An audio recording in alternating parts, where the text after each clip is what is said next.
বিড়িখোর, নেশাখোর, প্রেমখোর। এরা যুদ্ধে গেলে বলবে আমাকে একটা বিড়ি দে, আমি একটা বিড়ি টান দিই।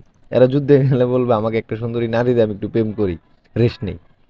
এই যোদ্ধা দিয়ে আপনি কি উপকার করতে পারবেন? লজ্জাজনক। আসসালামু আলাইকুম। একটা লজ্জাজনক নিউজে আপনাকে স্বাগতম। নিউজটা খুবই কষ্টদায়ক। ইসরায়েলি এক বন্দি তরুণীর প্রেমে পড়েছেন হামাস যোদ্ধা।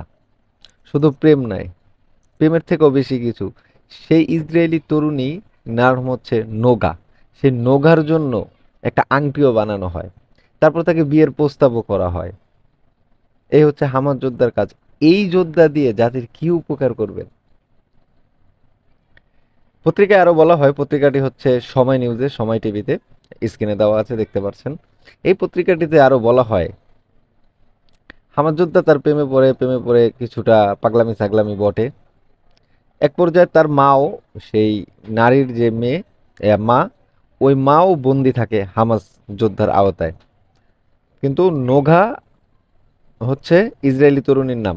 সেই নোঘার মা আর নোঘাকে আলাদা আলাদা সেক্টরে রাখা হয়।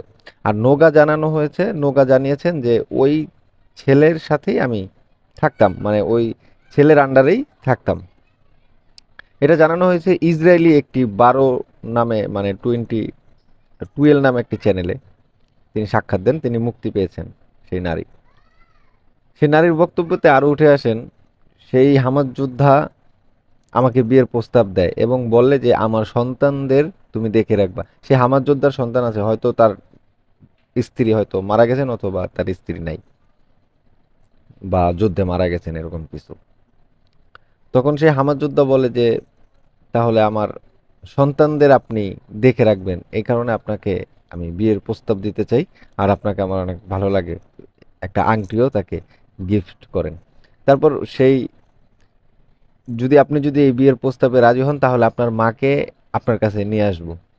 তখন তার মাকে নিয়ে আসে মেয়েটি, রাজি হন, হাসি মুখ থাকে। তো হামাদ যোদ্ধা বুঝতে পেরেছে যে মেয়েটি রাজি হয়েছে। তারপর তার মাকে আনা হয় এই সেক্টরে। এই সেক্টরে আনার পরে তার মা এই প্রস্তাব শুনে ডিরেক্ট না করে দেয়। এই প্রস্তাবে মেয়েটির মা রাজি হননি। তারপর কি আর করার, বড় অফিসাররা কিছুদিন পরে মুক্তির সংলাপ আসলো, পরে চলে গেল। তারপর এই মেয়েটি এই ভাষ্যটি জানালো। তাহলে বুঝে নেবার, এই যোদ্ধা দিয়ে কি হবে? এই যোদ্ধা জাতির কি উপকার করতে পারে একটু বলেন। তো এই ছিল আজকের নিউজ ভিডিও। আশা করি সামনে আরো আপডেট আসতেছে, আরো শুনতে পারবেন ফিলিস্তিনি খবর। চোখ রাখুন চ্যানেলটিতে। এই যোদ্ধা দিয়ে কখনো আপনি জয় ছিনিয়ে আনতে পারবেন না।